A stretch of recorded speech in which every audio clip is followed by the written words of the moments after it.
Hey guys, Barnyard here from freefaucet.io, and today we're going to be talking about Ripple. We're going to be talking about the technical specifications of Ripple, how Ripple works, why people seem to like it so much, and then we're going to talk about how you can actually get your hands on some Ripple. So what is Ripple and why did Ripple come about in the first place? Well, essentially, there's a problem with the banking system at the moment where if you're one bank and you want to transfer money to another bank, let's say one of your clients wants to transfer money from the USA to somewhere like Spain, often these banking systems, particularly ones that are smaller, don't have a direct link between one bank and another one because they're not all on the same network. So some of the banking systems are actually really old, and the way that they transfer money hasn't really changed much since the early 1970s. So let's say that you want to transfer money from the US and you want to transfer money to a country that doesn't have a super popular currency, let's say something like New Zealand dollars. There is often going to be banks that don't have a direct link from changing their currency into New Zealand dollars, and therefore they're going to have to actually go through a different bank to transfer their currency into another currency, and then from that currency into New Zealand dollars, because there just isn't that much demand for that conversion. So let's say that a bank needs to go through another bank to actually convert their money into New Zealand dollars. The intermediary bank is going to charge a fee for this process, and that means that it's going to not only cost a lot of money for the users who are wanting to convert the money from one currency into another, but it's also going to cost time as well while all of these transactions are taking place. So where does Ripple come into all of this? Well, basically Ripple have invented a new transfer protocol for banks called RTXP, and it's basically a way for them to circumvent any of this old technology that they used to use and use a transfer protocol which is super fast, super scalable, and super efficient in terms of transaction fees. So essentially now what a bank can do is they can use the Ripple network, RTXP, to transfer their money into XRP, and then transfer the XRP from where they are now to where they want to be, and then the person on the other side transfers that XRP into the native currency that they're looking for. So why is this better than the current system? Well, basically it means that there is a way lower transaction fee because you're not having to go through a whole bunch of intermediary banks to convert your currency. It also means that there's not going to be any time wasted because on the Ripple network, they can actually do 1,500 transactions every second, and a transaction only takes 4 seconds to go through. So you're saving a lot of time and a lot of money with every transaction. So everybody wins using the Ripple network. So how does Ripple differ from a traditional cryptocurrency such as Bitcoin or Litecoin? Well, Ripple doesn't use a conventional blockchain like Bitcoin does. And basically the way Ripple works is you have a decentralized network similar to something you would see in Bitcoin or another cryptocurrency like that, except Ripple isn't mineable and it also isn't stakeable. So there's 100% pre-mine with Ripple. So all of the Ripple that's ever going to be made has already been made, and it was made right at the start of the network being made.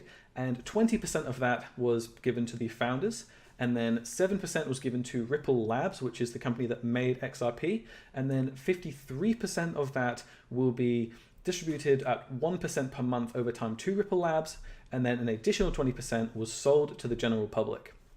So if you're looking to get some Ripple, you're not actually able to mine the coin, and you're not actually able to get more coins through a stake. And this is one of the reasons that a lot of people actually don't like Ripple, because it's not a decentralized cryptocurrency in the same way that you would see something like Bitcoin or Ethereum being decentralized. So unlike most cryptocurrencies, Ripple aren't really aiming their market at the general user, but more at the banks that are looking to transact in a quicker and more efficient way. So this is going to be a really good way for banks to transfer money quickly and much more cost effectively, which means that they can offer a better service to their users and get more clients that way.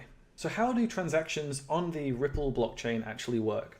Well, essentially you have these nodes called validators on the blockchain, and their job is to just check that the transactions that you're broadcasting on the network are valid and consistent with the RTXP protocol. So let's say that you send somebody some XRP on the Ripple network. You would broadcast this transaction through a gateway, which then broadcasts this transaction to all the validators on the network, not all the validators on the network, but a list of validators on the network that the gateway gets to choose. And then if 80% of those validators say, yep, that transaction is fine, then it is added to the ledger, and then that transaction is finalized. So there are a few problems with this. One of the problems is that because there's not really any incentive to be a validator on the blockchain, it's not like with Bitcoin where the miners get transaction fees, or something like Dash where you get a stake of the coin for doing these transaction validations.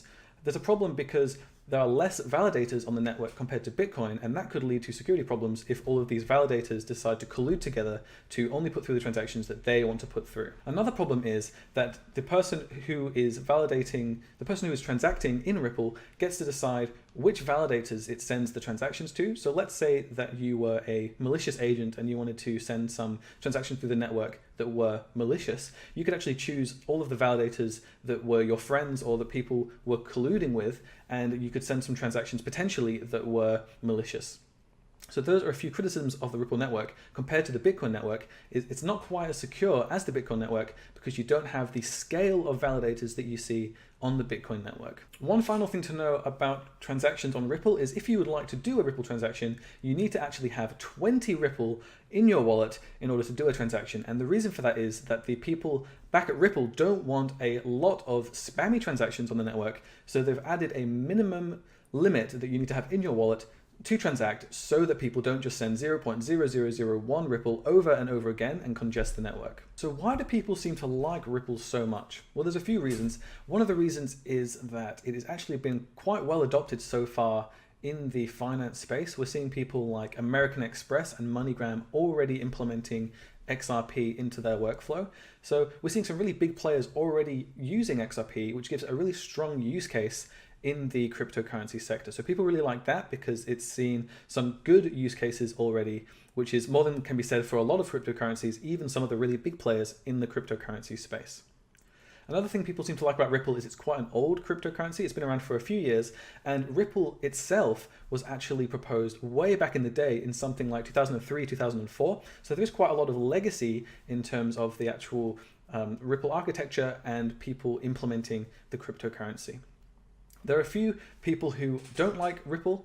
I'm sure there's more than a few actually. It's quite a polarizing cryptocurrency. People either love it or they hate it. People have criticisms such as the fact that it's very centralized compared to other cryptocurrencies like Bitcoin. There was a very large pre-mine, well, 100%. I mean, it's the largest pre-mine that you can get.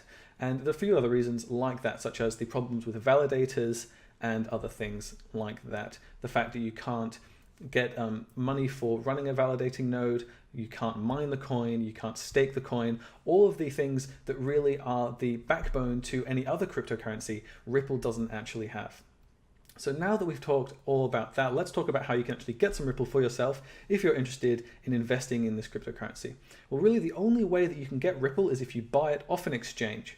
So Ripple is really well adopted in the cryptocurrency exchange space. You can get it from all the major players, places like Coinbase, Binance, Bittrex, Bitfinex, HitBC. All the major players are going to have Ripple. So if you want to buy some Ripple, those are going to be the places to go. You're not able to mine it and you're not able to stake it either. So I really hope you like this video. Make sure to leave a like and subscribe if you got this far into the video. It really helps us out if you do leave a like and subscribe. Also, make sure to check out freefaucet.io if you're looking to get some free cryptocurrency 3 times a day. And we're going to be implementing Ripple sometime in the near future. So keep an eye out for Ripple on freefaucet.io as well. Once again, thank you very much for watching, and I'll see you in the next one.